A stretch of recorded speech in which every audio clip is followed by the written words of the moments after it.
Hello, hello, hello. Happy New Year's Eve if you are listening to this on New Year's Eve. Happy last day of 2024. If you are listening to this and it's 2025 now, happy official New Year. As I am recording this, I am literally as scatterbrained as anybody could be. It is a few days before New Year's as I'm recording this. And Marco and I have company coming literally at this second as I am recording this. They flew all the way from Munich. And I just got back from work, from my office, and I am literally just fitting in this episode. And I have to say, there are so many things that I want to say, but I'm going to do my best to cram this all into a shorter period of time. The title of this episode today is very fitting of this current crazy, chaotic, scatterbrained situation when plans don't work out. I had planned for this episode to be a video episode. I had also planned on doing a completely different topic, which I will now be doing next week. The holidays, as I'm sure you may know, or as I'm sure you have experienced at some point before, maybe even this year, this is a busy time.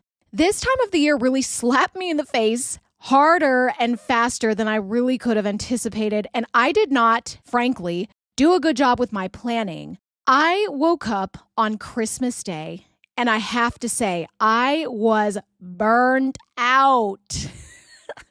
I was so exhausted. I have been pouring in so much time, energy, hours, as I'm sure many of you have been doing with your jobs and hobbies and people in your lives. You have just been pouring this immense amount of time and energy. And come Christmas, come the holidays, you are literally done. And my slap in the face came on Christmas Day. I had to take a break. I couldn't implement my plans the way I wanted. I really had to juggle time with managing FaceTime calls with Marco and I's friends and family, or his family in Germany. Also my family Christmas parties, and then cleaning up for our special guests who are coming from Germany today. So it's been a mess. But I think it's very fitting, and I think we can all relate to that feeling of burnout. So because of my plans personally being scatterbrained, I am going to be talking about some different topics for this week and also to kick off the new year of 2025. I really cannot believe that we are at this point in the year and wow, we are literally done. Like, what happened to this year? I'm sure you're listening to this and you're thinking, yeah, Mary Grace, same. Same. What I wanted to touch upon today is a little bit different than just a travel story and travel lessons. But travel definitely is intertwined in this topic of New Year's and talking about lessons learned throughout the year, the good, the bad, and the ugly, and just a tad bit of gossip. And of course, what is going to be in store for 2025 in terms of travel and the podcast itself. We'll go ahead and jump right into this, and hopefully with some of the lessons that I have personally picked up from my good and bad experiences, I hope that you can take some of these lessons yourself and implement them into your New Year's refresh and strategy in making this a whole brand new, beautiful year, however that looks for you. The first thing that I learned this year that I will not be taking into 2025 is putting too damn much on my plate. I need and really want to create a more balanced plate. Like I said at the beginning of this episode, I woke up on Christmas Day, burnt the fuck out. It was just horrible. And I just was kind of in this rut. I was literally reflecting and I was like, oh my gosh, it's Christmas Day. I didn't spend that much time with my friends this season. I didn't plan as many big milestones this year. I want to do that this next year with planning some big trips, which I'll get into in a little bit as well. Not only with the podcast, but I was also previously teaching English on the side, and that just got to be too much, but I'll get more to that in a little bit. I was so busy learning new skills in the Adobe Creative Suite to produce content that I didn't even feed Marco and me properly. Like literally, I was cooking the same basic meals. I would forget to do like some little chores, and it was just not good. I was not spending enough time on self-care and in nurturing my relationships. And for what? Like literally, I was trying so hard to push my contents, trying so hard to be a perfectionist. I have been learning and it's been valuable, but I really just think that I need to step on the brake. I want to make more time for learning and self-care and in the little joys of people in life. I really don't want to come back this time next year and to say, oh, I didn't focus enough on people. I didn't go out at Christmas time. I didn't do anything that I really remember. What did I do? I made Instagram content and I published podcast content, which I love, but there just needs to be more of a balance. And if you have a hobby in your life that you've spent an exuberant amount of time on, you understand where I'm coming from. Even if it's not a hobby, say that it's work. Many of us don't balance our plates because of work. One of our friends visiting from Germany told us that she hasn't had any time to rest because of traveling so much for work. Since this year, she was on a team that helped organize the Euro Cup in Berlin, which is really cool, by the way. She told us that she traveled so much this past year all over Germany and also traveled on her personal international trips that she hasn't even gotten to explore Munich, where she lives now. And that her brain has had no break and she is so tired. And I have another friend, my best friend from high school, who became a flight attendant earlier this year and is now based far away from home here in Georgia. And not having a long enough break from work to be back home with her boyfriend and constantly being on the road and not relaxing has really taken a toll on her mental health. Both of these examples, not even hobby related, but work related, really paint a picture of what I believe a number of us in careers and with work experience, even without the travel. It's important that we block out little pockets of time in our calendar, at least a few days a week, or whatever we can manage, to pamper, rest, and truly recharge.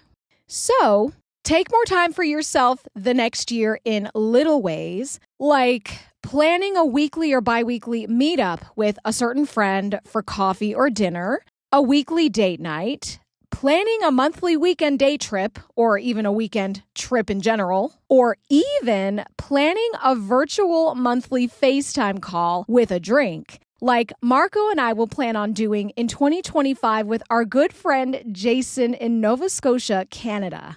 These sorts of little carved out, dedicated personal events help recharge our batteries and make us feel more stable, balanced, and connected. And I hope that you consider some of these same ideas to balance your own plate more in the new year with these closest and most important people to you. There are so many things that I've learned this year, but the second thing that I have chosen to share and that I think a lot of us can relate to is a friendship point. The second point and lesson that I've learned is friendship comes in so many forms, but I truly saw personally in my life this year who dedicated as much time, sacrifice, and energy as I have. I have two very good friends in my life. And one of them I know regularly listens to this podcast, so I think she knows who she is. So there is her. And then I have this other friend from college. And I have seen in the last year truly how true friendship has opened up its wings and shown me its true colors. The friend who I'm sure is listening to this podcast has been there from day one since I started the podcast, has always been so encouraging. We've had our many seasons together. We went to high school together. We didn't talk for some years. Then we got back in touch. And then I think she had some other best friends, and then she came back. But at the end of the day, what I have seen is this friendship is so resilient, and I never want to give that up. Whereas this other friend who I really do cherish, I feel like I was kind of pushed on the back burner. We are very good friends, but I feel like she has many, many, many other friends. And that was really a harsh reality check because, for example, I will spill some tea. For her birthday, I spent a pretty big amount of money on something she really wanted for her birthday that she explicitly asked for. And even at the time, I was going through my own financial crunching, and I still wanted to make that happen and buy this thing for her because she was my friend. I wanted to prove and show that, yes, this is kind of hard for me to buy right now, but I really want to get it because you are so special to me. And then my birthday came around in November, and I did not get the same thing in return. It's not so much the money that mattered. It was the fact that we couldn't even meet up. And when we did make plans to meet up, she had already had plans lined up with other friends who she had had in her life. And now I still have not seen her. And it's almost 2 months past November, and I can't even get a visit. In her defense, though, she is a flight attendant and has taken a lot of extra shifts this year, dedicates most of her free time these days to her partner, as she should, and doesn't live so close to me. But I still will say a little more effort from those who mean a lot to us truly never hurts. I will also spill more tea and give another example. I had an old friend back in Turkey who actually got married earlier this year. And I say old friend because I do think that now she is an old friend.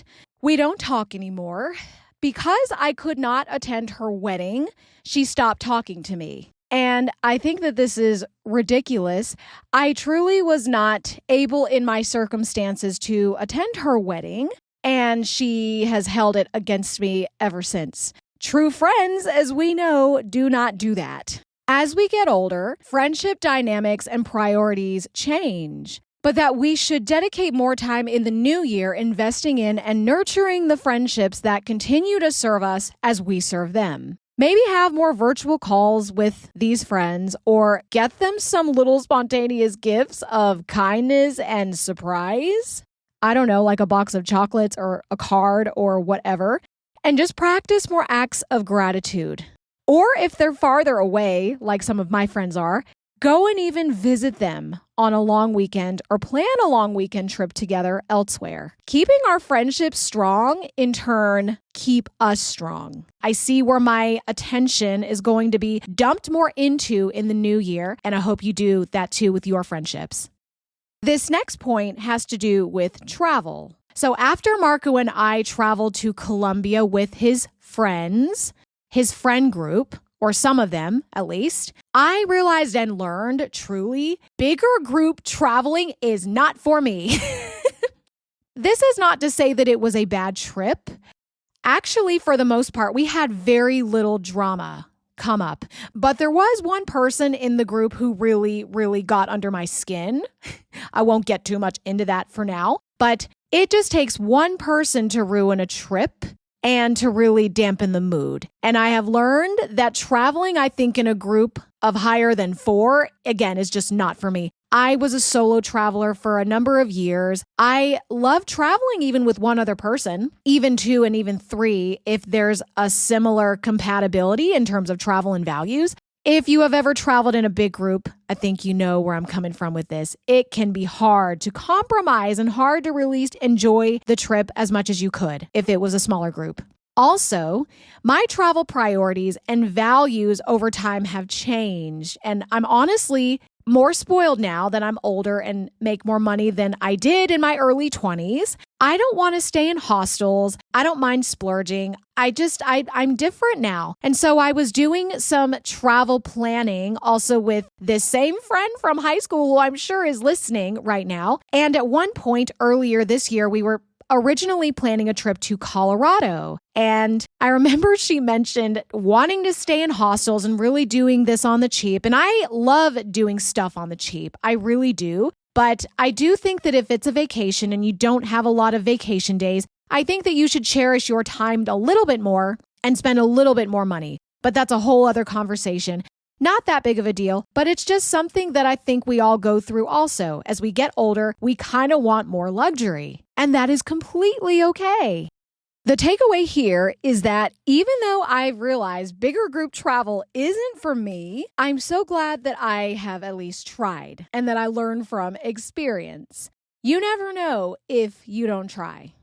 It's also okay to embrace change in values and preferences as we continue to get older. Prioritize yourself and get what you want most out of travel and adventure this next year. Be more daring, be more open to trying things you normally don't try, and even if it's a bust, you once again gain some more wisdom and experience out of trying. And the last and honestly most important thing for me personally that I have learned this year is truly realizing my worth and time. And what I mean by this is this year, I truly realized the importance of giving up putting energy into activities that no longer serve me, like before. I mentioned a little earlier, I previously was teaching English on the side.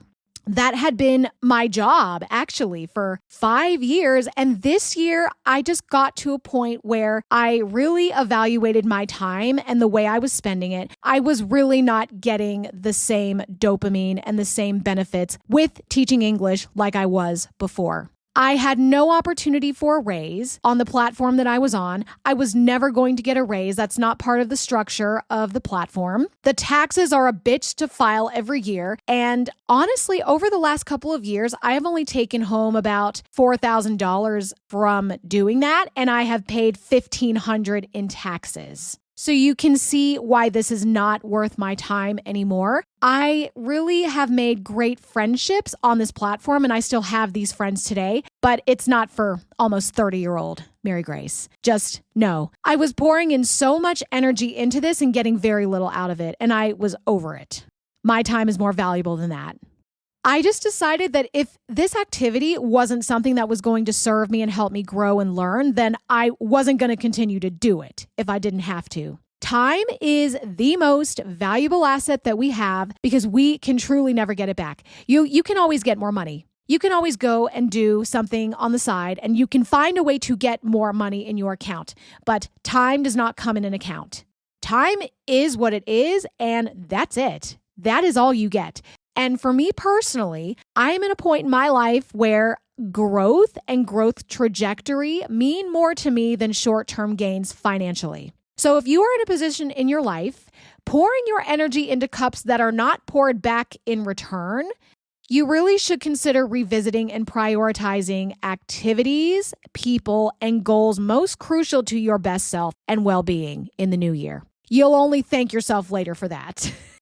With those lessons divulged and shared, I will go ahead and just review very briefly about what we have in store in 2025 for travel and the podcast, and then we will wrap this up. So for the podcast, it will still be the same structure unless I say differently. Once a week, I will still be publishing travel story reels on Instagram if you're really into those, because those are very short and easy to take in and they reach a good number of people. I will work on publishing some more advanced video content and graphics and hopefully get more on YouTube, but that will be a process throughout 2025. Another thing that I really, really want to do, and probably the biggest change or biggest advancement in the podcast, is to have more guests from diverse backgrounds and experiences on the podcast to share their own travel stories and tips and things that they've seen and etc. Like, for example, I have a friend/colleague who grew up in Benin, West Africa, who I would love to have on to talk about her life and upbringing in Africa. I would also like to have my best friend from high school, who herself has also been to several places in Africa. We have our Canadian friend Jason from Nova Scotia, who has been to some very adventurous places that I have never been to, like Uzbekistan, Australia, to name a couple of those. I think that would be fun to hear. And I have a Russian friend now living in Australia who has lived in Turkey and Serbia, and also an Italian friend who used to live in Brazil. So you get the point. I want to have these people on and they can share their own culture and travel experiences. So stay tuned. Hopefully we can get that rolling and going. And in terms of travels, I have made a point to Marco that for my 30th birthday in November, because I will be 30, in November 2025, I want to go somewhere very, very big for my 30th birthday. And I know exactly where I want to go. I won't reveal it for now. You'll have to stay tuned to figure out and learn what that will be. But I want to go somewhere very, very far away from the US that takes forever to get to. So use your imagination. We have our friend Jason, again from Nova Scotia, who we would love to go visit up in Canada the next summer. Fingers crossed that that can happen. My best friend from high school, again, is now based in New Jersey for her job, and I want to go visit her at some point when the weather is warmer here. And I also want to go to New York at Christmas time next year. Last but not least, in my perfect world, I would love for us to go to Germany next Christmas, but with the way our paid vacation days are here in the US, I don't think we'll get to do all that. But at least it's a start. And at least I think in 2026, we can make that happen. So that is basically a rundown of 2024 in a nutshell, or semi-nutshell, and also what is in store for 2025. I would absolutely love to hear your goals and dreams and beyond for 2025 as well. If you have any travel plans, if you have some specific goals that you're trying to reach, if you want to make some changes that you've never done before, or if you have some valuable lessons or some really, really insightful points that I did not mention here, if you have any requests, if you have any comments, suggestions, whatever, please do message me on Instagram at onceuponatrip.pc or message me on my host IG handle at Mary Grace Crawford, and please let me know what is on your mind. I would really love to hear your stories and what you have in mind, because it's not just a one-way street. I want to hear what you are going to be up to and what you will be embarking on in the new year. So with that being said, I will go ahead and wrap up this episode. I hope that you took something away from this, and I hope that you can apply one or two or maybe all of the points to some degree in your new year life coming up. I look forward to being back here next week for another fun, adventurous trip of an episode. I will see you then.